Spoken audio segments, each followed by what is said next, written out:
Welcome back. Welcome back. It's kind of black. Yeah. No, it's just black. Yeah. This. Okay. So here's another problem. Yeah, look at that. Maybe just angle it or so. Yeah. Okay. That's crazy. It's like it's like one of those movies where like there's a bright flash of light and the sniper can't quite get the guy because it hits him right in the eye. Yeah. And there goes Brad. Brad is You see also a red dot on your chest. Just dive under the desk because that thing will stop any bullet. I'm also, if for people who are curious, we are now in the correct locations where Paul is. That side where I don't think the camera. I don't like being on the right. You never liked being right, anyways. It's nothing new. Fair enough. All right. But so Paul, the embargo has lifted. I think you've got a Pro 7. I've got this is the 15-inch black one. Yep. And I got to tell you, I like this thing for all the right reasons. Because it doesn't bend, it doesn't fold, it doesn't twist, it doesn't do anything. Spindle or mutilate. Nothing. It doesn't detach. It doesn't change colors. It's just a laptop with no carpet. Didn't realize how much I missed that. You know what's funny is the device that I got. Oops. Is the exact opposite of what you just described. This thing does bend, fold, spindle, and mutilate. It has Alcantara. Comes apart. But actually, the thing I like about this, I think partially it's my eyesight. I think, but well, no, I mean, whatever. I'm 50-something years old. I mean, like the screen's small for me, 12.3. Like, I think there's a happy middle ground between where that thing is and where this one is. Yeah. And that happy middle ground is like 13.5 inches, the perfect size of the Surface Book 2 display. Yeah. Because we've only had this thing for, I got mine Wednesday. Wednesday. Yeah, mine arrived Thursday. Haven't had a full time. I mean, there are some concerns around battery life on this thing. Performance, the GPU is not great. I did actually load up some games. I actually put Apex Legends and Fortnite on here. And I will tell you, you can actually play them as long... It's one of those things, like, this isn't a gaming laptop. You're not going to get gaming performance out of it. But if you're in a hotel room and you're just kind of like got that itch to like just go throw some grenades or something, you can just drop the settings really low. And I was getting between 30 and 50 frames per second. Yeah, so it's doable in a pinch. Yeah, that's exactly what it is. It's in a pinch in a hotel room with an Xbox controller. But it gets the job done. I don't know. I can tell you that Surface Pro 7 probably can play solitaire. Probably. Yeah. The other thing is, and I don't know how you test for this exactly, the M3 or whatever it is and the Core i5 versions don't have a fan, so they must be throttled somewhat, right? Yeah, I mean at the high end, you would think when it. Yeah. So I can tell you this thing does have fans, and you can definitely hear them, but you don't. Yeah. I only heard them while playing games. That's the only time, which is acceptable. Yep. I'm not. Doesn't bother me, but I mean, it's just a damn laptop. That's the best thing about it. It's like Microsoft didn't surfaceify it in any way other than just making. There's nothing. It's vanilla, and it is. It's a happy vanilla. It's not the most high performance thing ever. It's whatever. It's a nice 15-inch laptop made of metal. I'm going to pass this subhead along. It was shared with me privately by another reviewer. I just thought it was really funny, but it was just about the Surface laptop. It said, he said, the battery life is terrible, but at least it's really expensive. I mean, this is, I think, the closest thing to like a 2012 MacBook Pro. The closest. Okay. Yeah. And that's the appeal of this device, right? It is. That's exactly. And I don't mean that facetiously. I mean, literally, when Surface Laptop first appeared, the idea was like, look, we need something like the MacBook Air. Apple has kind of ruined the MacBook Air in some ways, but the target there is somewhere between an Air and a Pro. Yep. Obviously, you're not going to get like the serious dual graphics like you see on gaming laptops or high-end performance laptops, but still. Like you said, somewhere in the middle there. And I think the design is beautiful. I mean, it's a really nice looking machine. There's nice color and fabric combinations if you want that. Yep.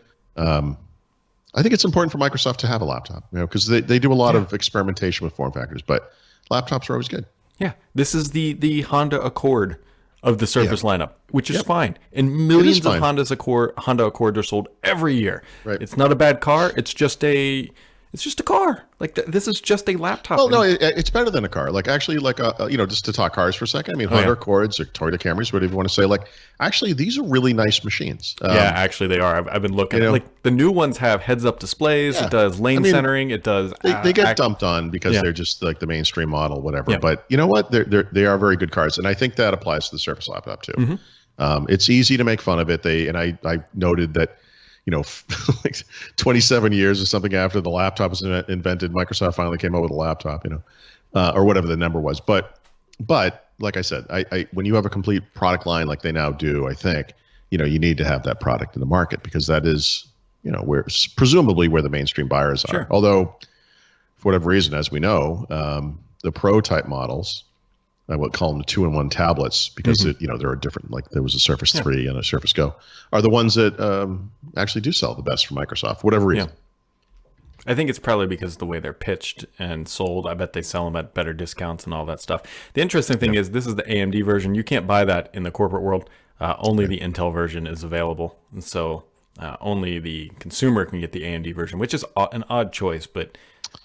Yeah, and it's a suspect choice, right? Mm-hmm. It's curious why they did that. They were not really... Actually, I don't mean to say they weren't honest about it, but when we asked them at that show a couple weeks back, they basically just talked about, having a choice of suppliers and, and they said specifically for the 15-inch, there was a performance metric they were shooting for and that the AMD part, for whatever reason, matched what Intel was doing in the 13-inch version. And maybe, I don't know what to say to that. I know. It sounds... odd, iffy to me, but whatever the reasons are, that's what they're doing. I am interested to see over time, as reasonable reviews come out later, people actually use these things for some period of time, to see what the performance and the battery life differences really are between the Intel and AMD versions. So, we'll see. Yeah, it'll be. And I use these things for a year. Actually, last week I posted up a review on Petri, a Surface Pro 6 after 1 year. Yeah. It's interesting because the reason why that one was important to me, at least, was the black finish. Right. And it held up. There's scratches, just like any other laptop, but it wasn't like the first gen Surface RT where if you put it into your bag, it looked like it came out from the trenches of a sandpaper war. It looked like somebody keyed your car. You could see the metal like through the black. It was terrible. Yeah. So, if you take a knife to this thing, it's going to scratch and you'll get through there. But it's anodized. That's what you get. Yeah. I don't know. I'm taking this thing to Ignite, so that's... Yeah, I was hoping you would. So I'm curious to see, after Ignite's over, you'll have some real-world battery results. You can run that test and see where it actually fell. And I'm very curious about that. I'll be doing the same for Surface Pro. As I tweeted, you and Mary Jo and everyone else can make fun of me trying to use this thing on my lap because I'm like 6 feet tall. But I guess I have, people's height sometimes comes in different parts of their body. And apparently my upper legs are kind of stubby because I have a little... trouble using this thing on my lap. You can do the thing where you really kind of origami it. You kind of cross your leg and balance all the parts in the right place or something. But it's not. Yeah, that's always been my challenge. It's not the, my legs are normal. I don't know, whatever. Yeah. It's the width of the Surface Pro is narrow. That's sort of the... And that's interesting. Yeah, right. So I don't know. I'll often travel with 2 laptops. I don't do that as much as I used to, but I recall being on a plane one time, and a plane is a particularly hard place to use a Surface Pro because oftentimes that tray table will be this tiny little thing. Yep.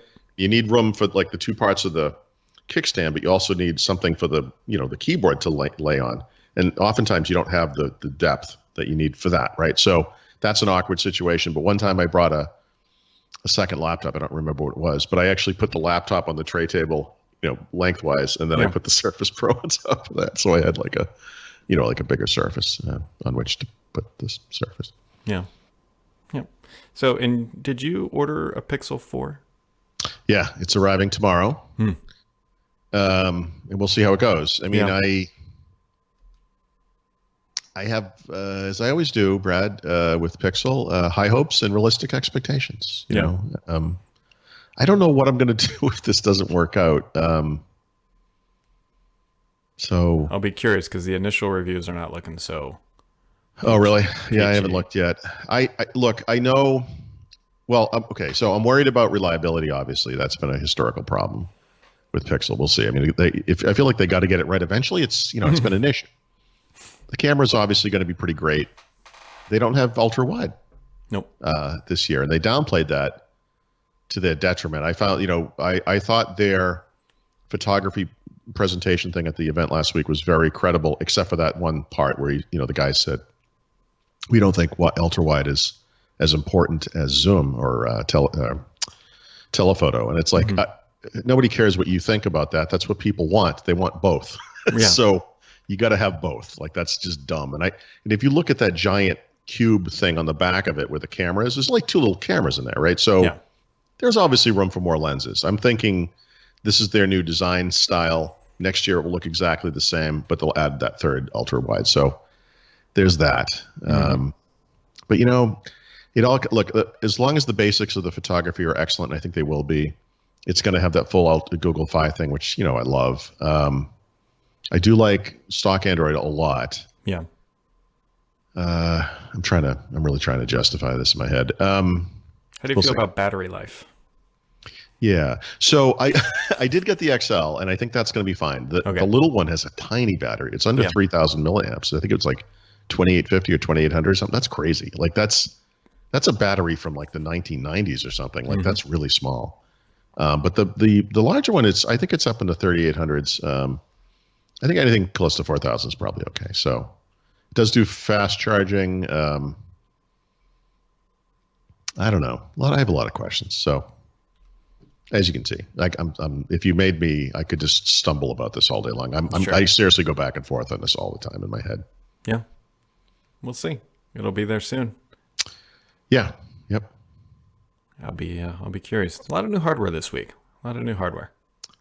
Yeah. Yeah. Yeah. Yeah. So what I also, remember, this is kind of a hardware tangent. I had all those serious problems with the HP all-in-one I had been using for a long time. Yeah. And I finally nuked it, brought the NUC back, whatever. As time went on, I updated my book for 1903, 1909, and I'm thinking to myself, I got to get going on 20H1. In fact, I have like an early write-up about 20H1 that won't probably go live today, but sometime this week I'll have it up. And so I switched the NUC over to 20H1, and I switched over one of the laptops I use a lot to 20H1. And I don't know if you know this, Brad, but there is a problem in the previous build of 20H1 where the computers don't reboot properly. Yep. And I have that problem. Fantastic. And I can't install the latest build. Like, it's triggered to install, but if I reboot it, it doesn't reboot properly. And if I turn the power off, it just comes back up and doesn't install anything. So I've been wrestling with that. Actually, it might be the last 2 builds. I don't remember when it started, but the past week or so, I've had this is exactly like the problem I had on the HP. Like, I'll come in, hit the control key, wait for the screen not to power on. It never does. Jiggle around with the cables, nothing. I have to hard reset it. So I'm kind of back in that circle of hell. So I guess order has been restored, depending on your, your perspective of these things. So what did you do here? You switched around your office. Did you describe that beyond saying that now I'm on the right and you're on the left? Well, aside from that, like, the camera is now no longer reversed, so so things look right. One of the other challenges here is, so I really like this Surface 15-inch laptop. The problem is black does not show up for cameras. Like, if I go to the wide shot, it's in the like shot, a void. But it's covered in Vanta black, like it's just absorbing all the light in this room, which there's quite a bit of. I did get the electrical run this weekend, so now there's officially, I think, only one extension cord in here, which is I think 60% drop over what my previous office was. So, and it's only to this TV because there's no outlets back here, so it's just one. It's an extension cord. It's not even like into whatever you. So that's something you could fix if you wanted to. Yeah, I mean, I'm not. This is staying. That's good enough. Yeah, I've got all that stuff. But I did this week. We're making progress on the basement. I wired up. I took down 3 old lights and replaced them with 5 can lights. So that took quite a bit of time. Are you going to eventually? I don't know what you call that, like kind of cover the ceiling or whatever, like a drop ceiling kind of a thing? I think we might do drywall. I think I'm going to risk it and then hate myself when something leaks and then I have to go fix it. Cut it. Yeah. Yeah. But well, you could do little pop-outs. Yeah, well, what I'm gonna have to do near like valves and whatnot, they sell like drywall doors effectively that you can just open up to shut off like the water valves and whatnot. Yeah, you got that kind of thing. But yeah, I mean, we've got. I'm about halfway done with the lighting, so. Have you taken any pictures? I did. I took a before picture and then I'll take an after picture. Yeah. But I mean, we still got a ton of work to do. There's actually a plumber coming tomorrow because I got to get a quote on doing something that involves busting up the concrete because we haven't had enough of that in this house recently. What I need is we have a shower downstairs, like a full bathroom downstairs, and it's, I would say, about 3% more than roughed in because it has a sink, it has a toilet, and it has a shower. Like, it's fully functional. It's not just the plumbing, but the drain for the shower does not work correctly. And it's not blocked. I'm pretty sure the drain is either collapsed or whatever.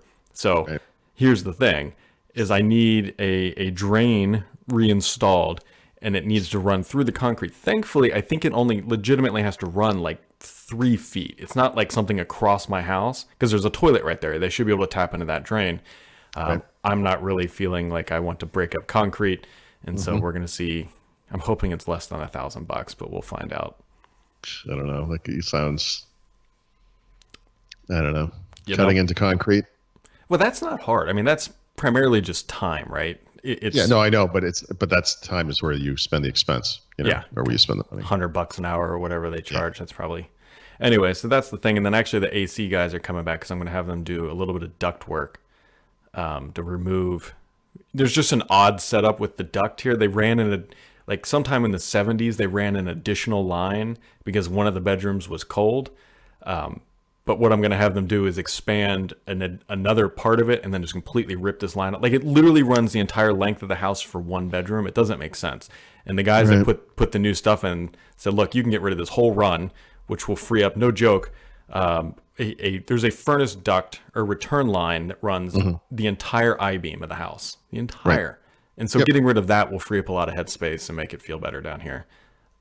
It will make the thing run more efficiently too. It very well might too, because it's that room is probably like 10 degrees cool or warmer in the summer than the rest of the house or something. Yep.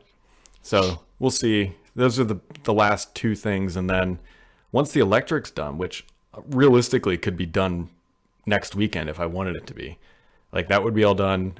Then it's just down to what I think will be the last big expenses. I got to order the drywall and the wood to build the furring strips that are going to go on the wall and the insulation.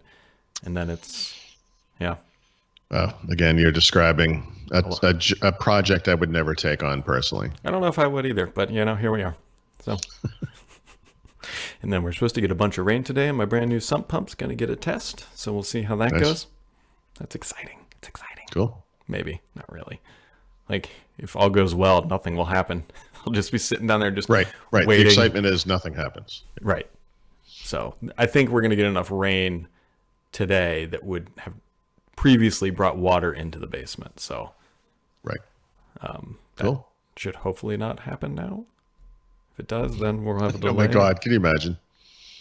Well, after all that.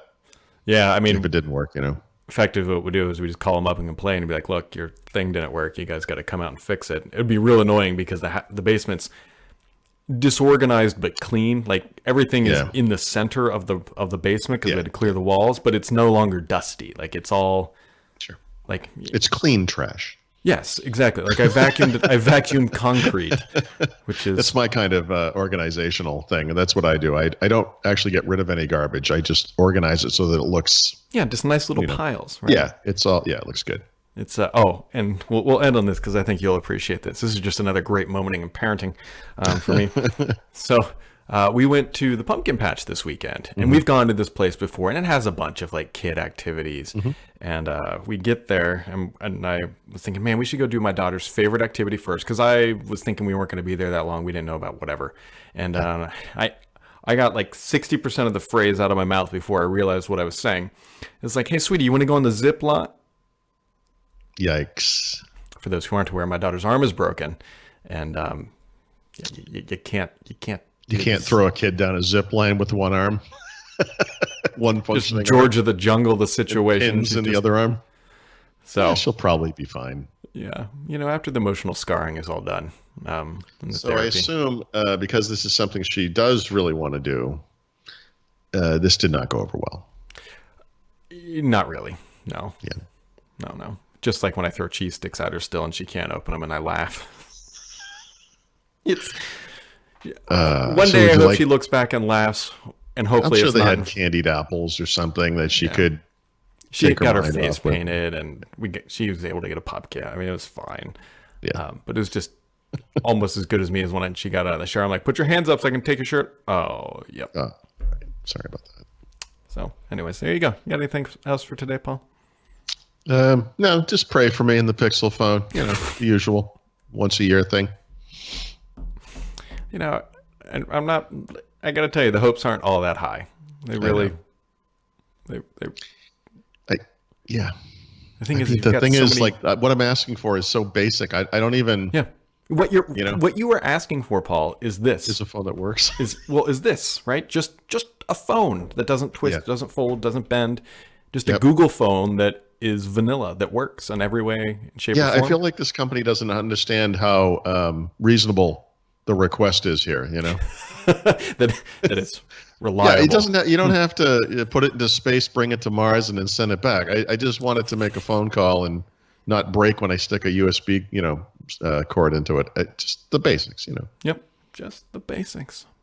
Just the basics. So there we go, folks. That wraps it up for today. Today is Monday, provided all things go according to plan, although the plumber's supposed to be here tomorrow when we usually do this, so that will be interesting.